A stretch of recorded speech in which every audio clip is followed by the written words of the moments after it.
నిజంగా తీరని అన్యాయం ఈ దేశానికి జరిగిందని నేను ఈరోజు భావిస్తున్నాను అధ్యక్ష. ఈరోజు వాళ్ళ కుటుంబం బాధ కంటే ఈ దేశంలో ఉండే నిరుద్యోగ యువత, ముఖ్యంగా ఈ దేశంలో ఈరోజు ప్రపంచానికే మన మేధా సంపత్తిని ఎగుమతి చేయగలుగుతున్నాము అని అంటే ఈరోజు సరళీకృత విధానాలు తీసుకురావడం ద్వారా మన దగ్గర చదువుకున్న ఇంజనీర్లు కావచ్చు, లేకపోతే మేధావులు కావచ్చు, ఈరోజు ప్రపంచంలో ఐటీ రంగాన్ని శాసించగలుగుతున్నాము అని అంటే వారు తీసుకొచ్చిన సరళీకృత విధానాలతో ఈ దేశంలో చదువుకున్న విద్యార్థులు ప్రపంచ దేశాలనే ఆర్థిక రంగాలలోనే కాకుండా సాంకేతిక రంగాలలో శాసించగలిగే స్థాయికి మనం ఎదిగినము అని అంటే ఇందులో డాక్టర్ మన్మోహన్ సింగ్ గారి యొక్క పాత్ర, వారి యొక్క ఆలోచన విధానాన్ని మనం స్మరించుకోవాల్సిన అవసరం ఉన్నది అధ్యక్ష ఈ సందర్భంగా ఈ సభలో. అదేవిధంగా అధ్యక్ష, డాక్టర్ మన్మోహన్ సింగ్ గారు ఈ దేశానికి మాజీ ప్రధాని, మాజీ ఆర్థిక మంత్రి, మాజీ ఆర్బీఐ గవర్నర్, కానీ తెలంగాణకు మాత్రం ఆత్మ బంధువు. ఎందుకంటే 60 ఏళ్ల తెలంగాణ కళను సాకారం చేసిన నాయకుడు, ప్రధానమంత్రి హోదాలో తెలంగాణకు రాష్ట్ర హోదా కల్పించిన గొప్ప మానవతావాది. తెలంగాణలో ఆయన అనుబంధం విడదీయలేనిది, రాష్ట్రం ఉన్నంత వరకు మర్చిపోలేనిది. ఈ రాష్ట్రానికి పురుడు పోసిన డాక్టర్గా మన్మోహన్ సింగ్ గారిని తెలంగాణ సమాజం ఎప్పటికీ గుండెల్లో పెట్టుకుంటుంది. తెలంగాణ ప్రజలకు శ్రీమతి సోనియా గాంధీ గారు ఇచ్చిన మాటను పార్లమెంటరీ ప్రక్రియలో నెరవేర్చే బాధ్యత తీసుకున్న గ్రేట్ లీడర్ మన్మోహన్ సింగ్ గారు. తెలంగాణ బిల్లును 2 సభల్లో పాసు చేయించిన సారథిగా ఈ రాష్ట్రం గుండెల్లో ఎప్పటికీ ఆయన స్థానం పదిలంగా ఉంటుంది. అటువంటి మహనీయుడికి 4 కోట్ల తెలంగాణ ప్రజల తరఫున ఈ శాసనసభ ద్వారా రాజకీయాలు, పార్టీలకు అతీతంగా కృతజ్ఞతలు తెలపడమే కాక ఘన నివాళి అర్పించాల్సిన అవసరం ఉంది. ఉద్యమాన్ని, ప్రజల మనోభావాలను అర్థం చేసుకొని తెలంగాణ రాష్ట్ర ఏర్పాటుకు మన్మోహన్ సింగ్ సంపూర్ణ మద్దతు ప్రకటించారు. తెలంగాణ ప్రజలు శ్రీమతి సోనియా గాంధీ గారికి ఎంత రుణపడి ఉంటారో మన్మోహన్ సింగ్ గారికి కూడా అంతే రుణపడి ఉంటారు అధ్యక్ష. వారి మరణ వార్త విని బెల్గాం నుంచి ఉటావుటిన మేము ఢిల్లీకి బయలుదేరి వారి కుటుంబాన్ని కలిసినాం. వారి సతీమణిని కలిసి నేను పరిచయం చేసుకున్నా. ఎందుకంటే వారికి నివాళులు అర్పించి వారి సతీమణి గారికి ప్రగాఢ సానుభూతి తెలపాలన్న ఆలోచనతో వారి సతీమణిని కలిసి నేను రేవంత్ రెడ్డిని తెలంగాణ రాష్ట్ర ముఖ్యమంత్రిని నమస్కారం పెడితే కూర్చో అని చెప్పి, తెలంగాణ రాష్ట్రం వారు చాలా ప్రత్యేకమైన పరిస్థితుల్లో ఆ రాష్ట్రాన్ని మీకు ఇవ్వడం జరిగింది. మన్మోహన్ సింగ్ గారికి తెలంగాణ రాష్ట్రం అంటే ప్రత్యేకమైన అభిమానం ఉంది. ఆ రాష్ట్రాన్ని మీరు కష్టపడి అభివృద్ధి పదం వైపు నడిపించండి, మన్మోహన్ సింగ్ గారి ఆశీస్సులు మీకు ఉంటాయి అని చెప్పి వారి సతీమణి చెప్పినప్పుడు స్పష్టంగా కుటుంబం మొత్తం తెలంగాణ ప్రజలకు అండగా నిలబడుతుందని నాకు అనిపించింది అధ్యక్ష. తెల్లవారి ఏఐసిసి ఆఫీస్ నుంచి వారి శివయాత్రకు బయలుదేరడానికి అన్ని ఏర్పాట్లు చేసినప్పుడు వారి వాహనంలో కూర్చోవడానికి నన్ను ముందుకు పిలిస్తే నేను అక్కడికి వెళ్ళి నించున్నాను.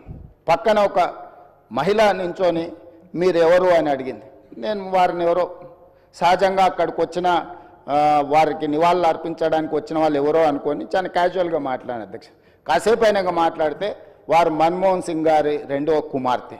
అంటే ఎంత సింపుల్గా, ఎంత నిరాడంబరంగా వారి 2వ కుమార్తె అక్కడ నించోవడం అనేది ఆ కుటుంబం యొక్క నిరాడంబరత.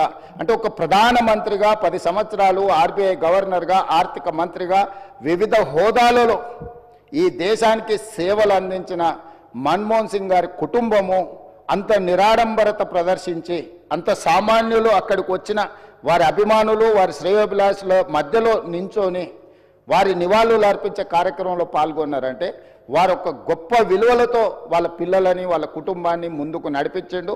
వాళ్ళ కుటుంబానికే కాదు అధ్యక్ష, ఈరోజు ఈ దేశ యువకులకు అందరికీ కూడా డాక్టర్ మన్మోహన్ సింగ్ గారు ఆదర్శము.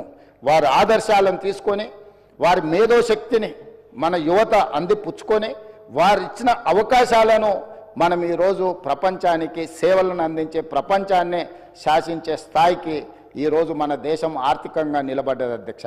ఆర్థికంగా, రాజకీయంగా, సాంకేతికంగా ఈరోజు అన్ని రకాలుగా ఈ దేశం బలపడ్డది. ఈ దేశం ప్రపంచంతో పోటీ పడుతున్నదంటే డాక్టర్ మన్మోహన్ సింగ్ గారి సేవలు ఎన్నో ఈ దేశానికి ఉపయోగపడ్డాయి అధ్యక్ష.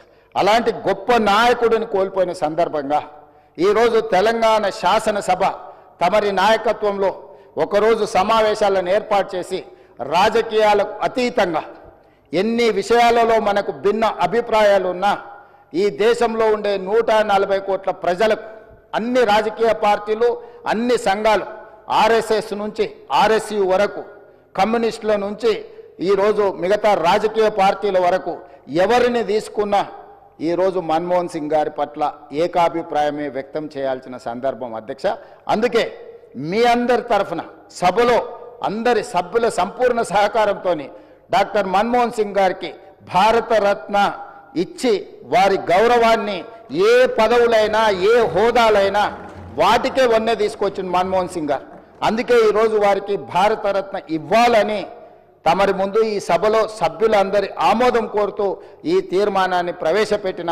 ఇదే కాకుండా ఆర్థికవేత్తగా ఆర్థిక విధానాలను ముందుకు తీసుకొచ్చిన డాక్టర్ మన్మోహన్ సింగ్ గారి విగ్రహం తెలంగాణ రాష్ట్ర ఏర్పాటులో ప్రధానమంత్రిగా రాజ్యసభలో ఒక దశలో రాజ్యాంగ సవరణల కోసం వచ్చిన చర్చలో తెలంగాణ రాష్ట్రం వెనక్కి పోతుందేమో అన్నంత గందరగోళ పరిస్థితులు ఏర్పడ్డాయి అధ్యక్ష. ఆ సమయంలో వారి అనుభవాన్ని కంప్లీట్గా ముఖ్యంగా మనం ఇక్కడ గుర్తు చేసుకోవాల్సింది డాక్టర్ మన్మోహన్ సింగ్ గారికి అత్యంత సన్నిహితుడిగా అత్యంత నమ్మకమైన సహచరుడుగా జైపాల్ రెడ్డి గారు కొనసాగినారు. జైపాల్ రెడ్డి గారు ఆ రోజు మన్మోహన్ సింగ్ గారితో మాట్లాడి సమన్వయపరిచి రాజ్యసభలో ఆ సవరణలకు అవసరమైన స్టేట్మెంట్ ప్రధానమంత్రికి వెళ్ళి రాజ్యసభలో వారి స్టేట్మెంట్ ఇవ్వడం జరిగింది. రాజ్యాంగ సవరణకు తిరిగి లోక్సభకు పంపాల్సిన పరిస్థితుల నుంచి ఆ క్లిష్టమైన పరిస్థితిలో వ్యూహాత్మకంగా చతురతతో డాక్టర్ మన్మోహన్ సింగ్ గారు రాజ్యసభలో వెళ్ళి ప్రకటన చేయడంతో ఈరోజు మన సర్వస్వతంత్ర తెలంగాణ రాష్ట్రంగా మనం ఏర్పడడమే కాకుండా 10 సంవత్సరాలు పూర్తి చేసుకొని తెలంగాణ రాష్ట్రంలో మనం పరిపాలన కొనసాగిస్తున్నాం. కాబట్టి ఈరోజు వారితో తెలంగాణకున్న ఈ బంధము మనం ఎప్పటికీ మర్చిపోలేనిది. కాబట్టి ఈరోజు తమరి అనుమతితోటి ఫైనాన్షియల్ డిస్ట్రిక్ట్లో ఒక మంచి ప్లేస్లో డాక్టర్ మన్మోహన్ సింగ్ గారి విగ్రహావిష్కరణ చేసుకోవడం ద్వారా శాశ్వతంగా మనము వారి వర్ధంతులు జయంతులు వారి జ్ఞాపకాలు శాశ్వతంగా తెలంగాణ ప్రజల గుండెల్లో పదిలమై ఉండే విధంగా ఇంకేదైనా సలహా సూచనలు ఎవరైనా ఇచ్చినా కూడా ఒక మంచి ప్రాంతంలో మాజీ ప్రధానమంత్రి డాక్టర్ మన్మోహన్ సింగ్ గారి విగ్రహాన్ని ప్రజలందరూ గుర్తుపెట్టుకునే విధంగా ప్రజలందరూ వారిని స్ఫూర్తి తీసుకునే విధంగా ఎక్కువగా ప్రజలు ఎక్కడైతే మమేకమవుతుంటారో కలుస్తుంటారో ఆ ప్రాంతంలో డాక్టర్ మన్మోహన్ సింగ్ గారి విగ్రహం ఉంటే మనందరికీ స్ఫూర్తి నింపిన వాడవుతారు. కాబట్టి ఈ సభలో ఒక నిర్ణయం తీసుకొని ఏ ప్రాంతంలో ఎక్కడ పెడితే బాగుంటుందో మనం తర్వాత అయినా చర్చించుకుందాం. కాకపోతే తెలంగాణ గడ్డ మీద డాక్టర్ మన్మోహన్ సింగ్ గారి విగ్రహం పెట్టుకోవడం అనేది సముచితమైన నిర్ణయం అని నేను భావిస్తున్నా.